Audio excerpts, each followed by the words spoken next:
Y vamos a volver a hablar de la situación de Bolivia, una situación muy complicada, y en esta oportunidad vamos a compartir la mirada de uno de los dirigentes sociales más reconocidos del país. En este caso estamos en comunicación con Juan Grabois, quien es uno de los referentes de la Confederación de los Trabajadores de la Economía Popular. ¿Cómo está? Buen día, bienvenido. ¿Qué tal? ¿Cómo te va? Bien, ¿cómo está usted? ¿Cómo Bien, está ¿vos? siguiendo? Bien, muchas gracias. ¿Cómo está siguiendo la situación de lo que está pasando, ¿no? En Bolivia, sobre todo en las calles e institucionalmente? No, es una barbaridad, es un golpe de Estado con todas las letras. Imagínense acá en la Argentina que un general, un almirante y un brigadier con sus uniformes militares se sientan en una habitación delante de una cámara y le dicen a Macri que tiene que renunciar, y luego hay un motín policial que ingresa por la fuerza a la Casa Rosada con líderes de la oposición planteando la renuncia del presidente. Eso es un golpe de Estado acá y en Japón.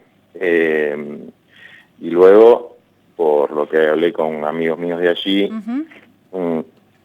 se produjo una situación de mucha violencia, Sí. de pogromos, digamos, ¿no? O sea, de grupos de gente con asistencia policial, prendiendo fuego la casa, persiguiendo, golpeando, etcétera, a funcionarios y gente vinculada a Evo Morales. Y ayer a la tarde, Sí. la gente del campo, digamos que es el lugar donde tiene más apoyo Evo, Sí. que en general no tiene señal de teléfono y de estar a denunciar las noticias, la gente del campo empezó a bajar para la ciudad para resistir el golpe de Estado, digamos, ¿no? Entonces, la verdad que puede haber una masacre, porque me han mandado videos, etcétera, y he hablado con funcionarios, una amiga muy querida que es la está refugiada en una embajada, que me cuentan que anoche se militarizó la ciudad de La Paz, que la policía pidió al ejército que tome el control de la ciudad. El que está ahora ejerciendo la presidencia de facto es Tito Quiroga, que es un expresidente de Bolivia vinculado a Banzer.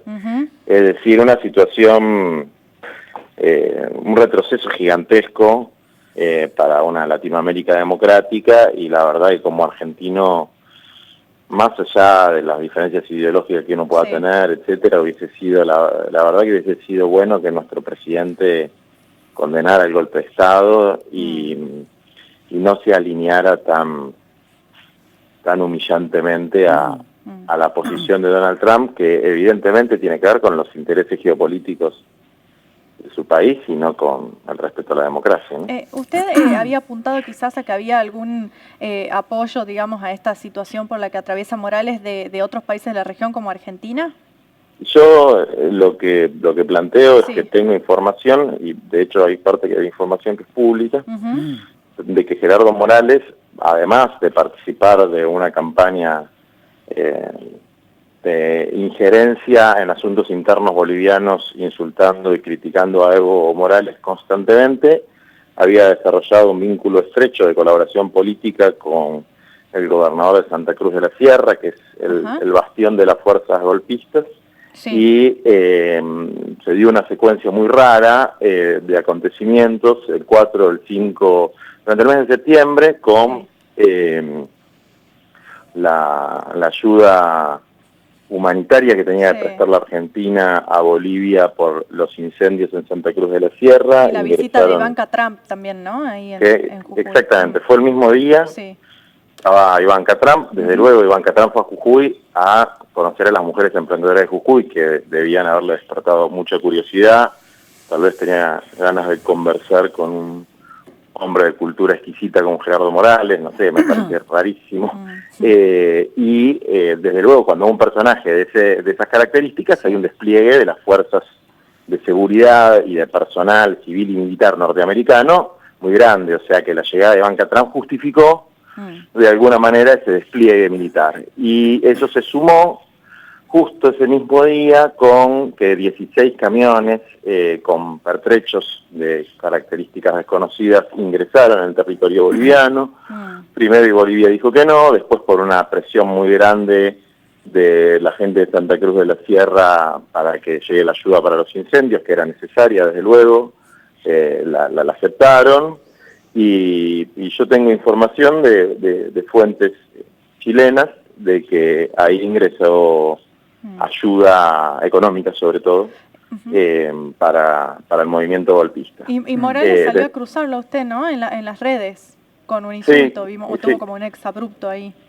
Con el señor Gustavo Morales. Sí, con el gobernador. Gerardo, perdón. Sí, claro.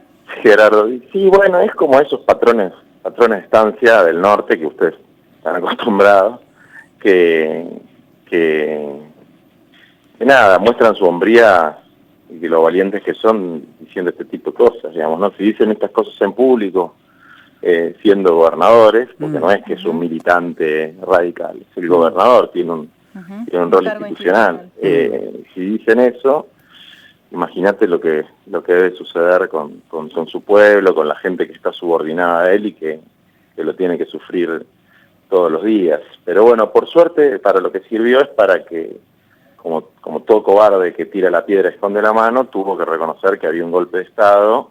Dijo barbaridad de Evo Morales nuevamente, pero tuvo que reconocer que había un golpe de Estado, así que en definitiva, si la polémica sirvió para eso, fue fructífera. ¿Cómo están viendo, digamos, las organizaciones sociales, la antesala, digamos, de la asunción de Fernández aquí ya en el país, en Argentina, y han acercado proyectos ustedes para tratar de trabajar en conjunto? Sí, mira, todo lo que hizo Alberto estos días en términos de política internacional, y la verdad que a nosotros nos enorgullece. La verdad se movió muy bien, con su estilo moderado y conciliador, que es bueno para la Argentina, que no todos tenemos que ser igual que él, pero que es bueno que él lo tenga.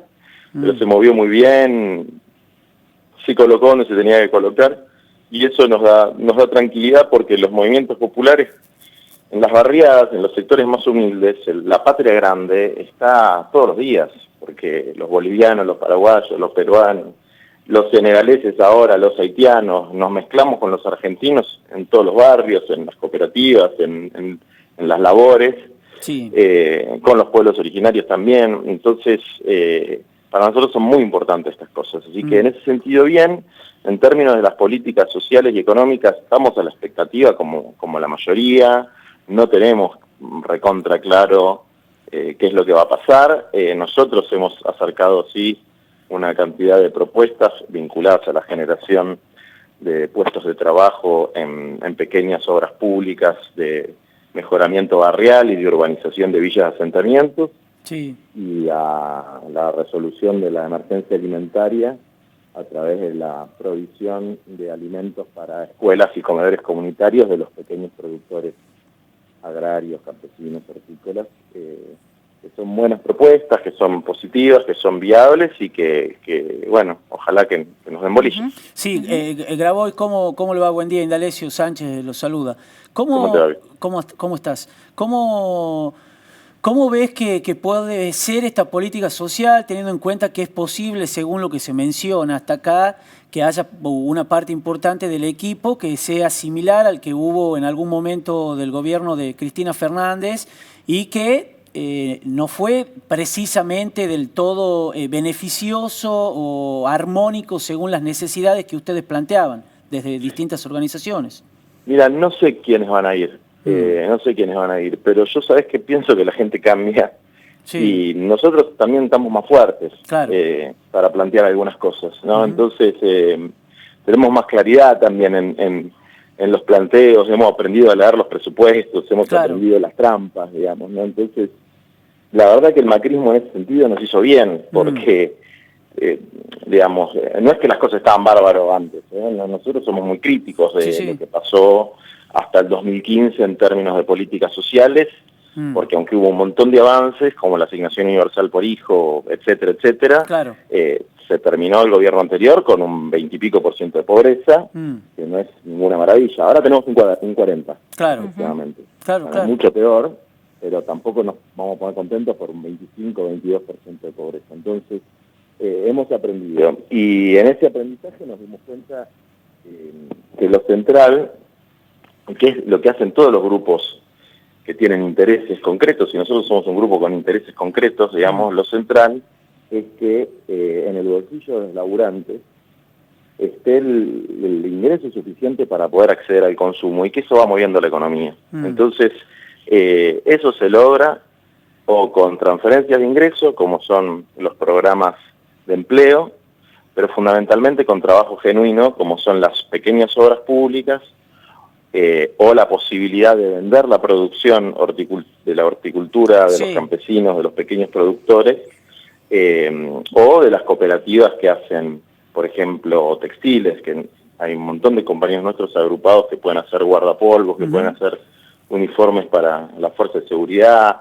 que pueden hacer distintos tipos de tareas que hoy se hacen de una manera turbia a través de mecanismos de contratación que en general son empresas amigas de los políticos y que generan pocos puestos de trabajo porque o importan o mandan a talleres clandestinos, etcétera. Entonces, nuestro objetivo es que se generen rápido 500.000 de nuevos puestos de trabajo y vemos que eso es posible y que eso va a tener un impacto muy bueno para no solamente para los beneficiarios directos, sino para el conjunto de la sociedad.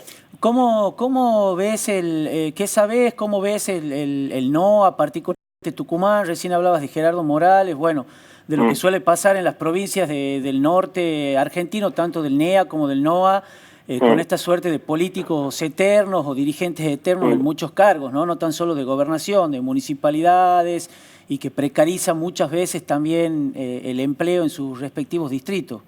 Así es, mira, yo he conocido bastante en estos años y como nacido porteño, trato de ser cuidadoso, no opinar demasiado porque los porteños también hemos hecho mucho mal, digamos, ¿no? O sea, la situación del norte se explica por... Sí, por un centralismo también, claro. Exactamente, y por lo que ha hecho toda la élite porteña ilustrada desde la guerra de la Triple Alianza para acá, digamos, ¿no? Entonces, tal cual, sí.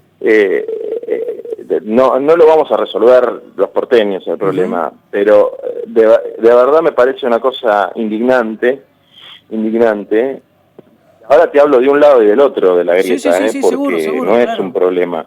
O sea, yo veo algunas fotos de cosas que pasan en tu provincia y a mí la verdad se me hiela la sangre. Claro.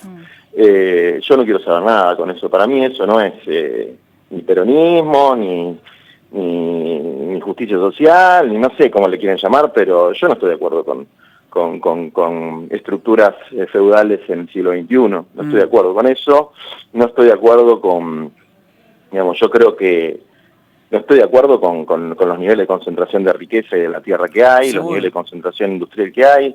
No estoy de acuerdo. Yo tuve una experiencia en Tucumán que no me lo olvido nunca más, que fue en una toma de tierras. Había 5 o 6 tomas al mismo tiempo cuando se hizo un barrio que ahora se llama Papa Francisco. Sí. Y habían tomado, la gente, había habido como un estallido y un montón de gente había tomado tierras. Y habían tomado una fábrica de pirotecnia. Y me pidieron que vaya, yo soy abogado, que vaya a hacer de mediador. Y me acuerdo que la mediación se hizo en una especie de palacio que tenía un importante funcionario del gobierno, en un country muy lujoso, donde desde luego había tierra para que entre todas las familias que necesitaban, y con unas sirvientas vestidas con su uniforme de sirvientas, y toda una parafernalia de las élites oligárquicas. Pero el señor con el que yo estaba hablando era un supuesto compañero. Claro. No estaba hablando con un gorila oligárquico reaccionario de la ultraderecha. Estaba hablando. Seguro. Entonces, a mí eso, la verdad es que me parece que hay que cambiarlo, digamos. Me parece que hay que cambiarlo, me parece que hay que enfrentarlo y me parece que la gente de buena voluntad que pertenece a esa cultura y que pertenece al peronismo, etcétera, tiene que trabajar para deconstruir esa cultura, insisto, de opresiva e injusta, de privilegios y de concentración de poder. No sé si si les va a tocar el corazón lo que les digo, no, pero es lo que yo pienso. Seguro, seguro. Una consulta, que este gobierno de Mauricio Macri que está terminando, ¿les deja algo, te deja algo como líder social? ¿Quedó algo que ustedes rescaten sobre lo que tiene que ver con lo social? Sí, la verdad es que sí, no por el gobierno, sino porque... No, la administración en general, digamos. Claro, la historia no la hacen solo las de arriba, ¿no? Seguro, los de abajo claro, también la escriben. Claro. Y, por ejemplo, hay algo que es muy importante y que espero que durante el gobierno que venga se pueda desarrollar, que es la ley de regularización de los barrios populares. Sí, le prestamos mucha atención acá. 4.400 barrios tengan el Estado la posibilidad de intervenir para que tengan agua, luz, cloacas, que tengan sus calles, que tengan todas las cosas que necesitan las familias para vivir con dignidad. Estamos hablando de 6 millones de argentinos que viven en una situación inhumana. Desde luego, aparte de la ley, se necesita la plata para hacer las obras, pero por lo menos está la ley. Y esa ley la pudimos construir durante el gobierno de Macri, y hubiese sido muy difícil hacerla durante el gobierno de Alberto porque los diputados de Macri se hubiesen opuesto. En cambio, como fue una iniciativa que se trabajó con el oficialismo, que se negoció con el oficialismo, bueno, nosotros también aprendimos a que, aunque el que esté gobernando sea alguien que no nos gusta, que no nos guste ideológicamente, que incluso seamos adversarios, tenemos que convivir y tenemos que negociar. Y en ese marco pudimos negociar cosas que son políticas de Estado como esta. Grabois, perdóname, abusamos un minuto más de vos. Sí. ¿Te molesta? ¿Cómo llevas este rol que de una u otra manera asumís? O en el que te pusieron, o en el que están, o te atribuyen, de el tipo polémico, el tipo confrontativo. ¿Te molesta? ¿Crees que sirve para los planteos que ustedes hacen? A veces sirve, a veces no, digamos, ¿no? A veces sirve, no.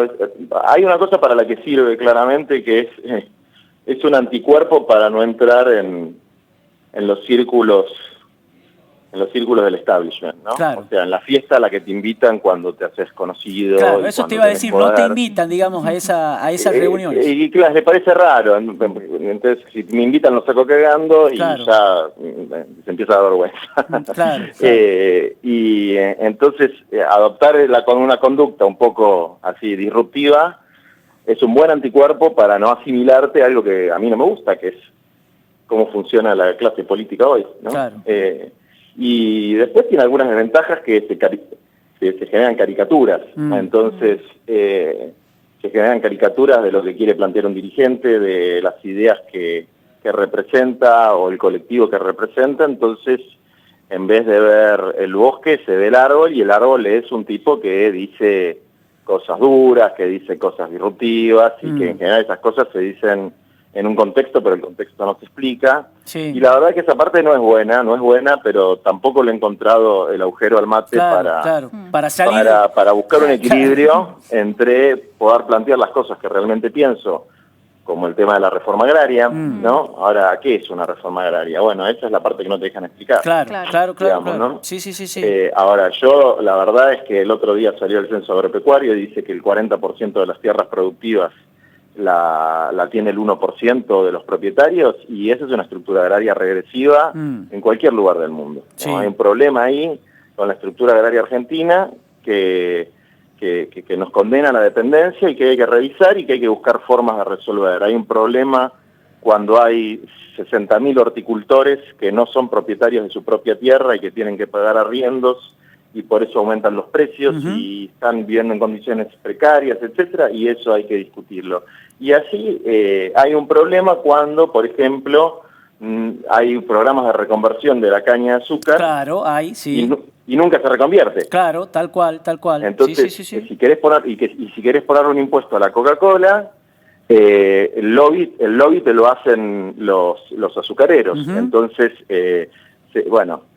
hay un montón de cosas que tienen que ver con la producción agroindustrial, la producción de alimentos, que llevan a que, mira, por lo menos hay que cuestionarse si un modelo en el que la Argentina es el país con menos población campesina del mundo prácticamente. Tenemos 3% de población campesina, Claro, con un territorio inmenso. Sí. Que somos el granero del mundo, pero no le podemos dar para los pibes. Tenemos las mejores vacas, pero no se puede comer carne ni tomar leche. Bueno, yo diría que hay que revisar ese esquema y eso es una reforma. Claro. Es una reforma que le puedes llamar agraria, le puedes llamar reperfilamiento, llamarle como quieras, pero algunas cosas hay que cambiar. Bueno, muchas gracias Juan Grabois por esta charla, te agradecemos mucho. Muchas gracias. Un saludo. Bueno,